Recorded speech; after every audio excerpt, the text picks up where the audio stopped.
Koregaon park येथील मोठा भूखंड घोटाळा, अंबादास दानवे आक्रमक। शिवसेना नेते अंबादास दानवे यांचे ट्विट चांगलेच चर्चेत आले आहे। पहा काय बोललेत अंबादास दानवे ट्विट मध्ये। मेवा भाऊंच्या राज्यात 1800 कोटींची जमीन 300 कोटींत खरेदी, स्टॅम्प ड्युटी अवघे 500 रुपयात। उपमुख्यमंत्री महोदयांचे सुपुत्र पार्थ पवार यांची अमेडिया ही कंपनी, जिचे भांडवल अवघे 1 लाख रुपये आहे। या कंपनीला सुमारे 1800 कोटी बाजार मूल्य असलेल्या जमिनीची 300 कोटींना खरेदी करण्यात आली आहे। हा झोल आता अजित पवारांनी किंवा पार्थ पवारांनी महाराष्ट्राला सांगावा, असं ट्विट शिवसेना नेते अंबादास दानवे यांनी केलंय। पहा अजून पुढे काय लिहिलं आहे।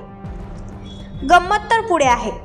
एवढ्यावर हा प्रवास थांबलेला नाही, तर या कंपनीने रिअल इस्टेटचे भाव गगनाला असलेल्या कोरेगाव पार्क पुणे येथे चक्क IT पार्क आणि डेटा सेंटर उभारण्याची तयारीही चालवली आहे। 1 लाखांचे भांडवल असलेल्या कंपनीला हे कसे काय शक्य होते, तेही महारवतनाची जमीन असताना?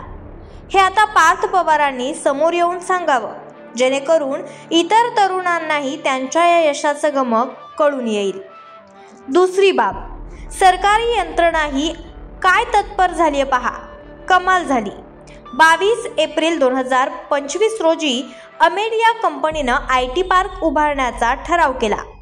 आश्चर्य म्हणजे अवघ्या 48 तासात उद्योग संचालनालयानं या प्रकल्पावरील स्टॅम्प ड्युटी ही माफ करून टाकली।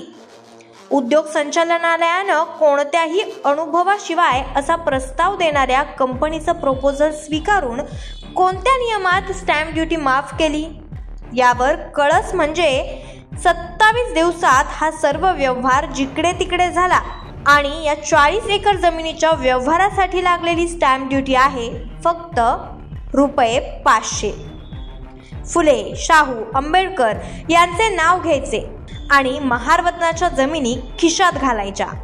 हा आहे अजितदादांचा पुरोगामी महाराष्ट्र, असे ट्विटरवर शिवसेना उद्धव बाळासाहेब ठाकरे गटाचे नेते अंबादास दानवे यांनी केलेले आहे। असे ट्विट शिवसेना उद्धव बाळासाहेब ठाकरे गटाचे नेते अंबादास दानवे यांनी केलेले आहे। या प्रकरणावर शिवसेना नेते रवींद्र धंगेकर लक्ष देणार की फक्त भाजप नेते टार्गेट करणार, अशी चर्चा स्थानिक पातळीवर चांगलीच चर्चेला आली आहे। Bureau report, Pune Marathi live, Koregaon Bhima.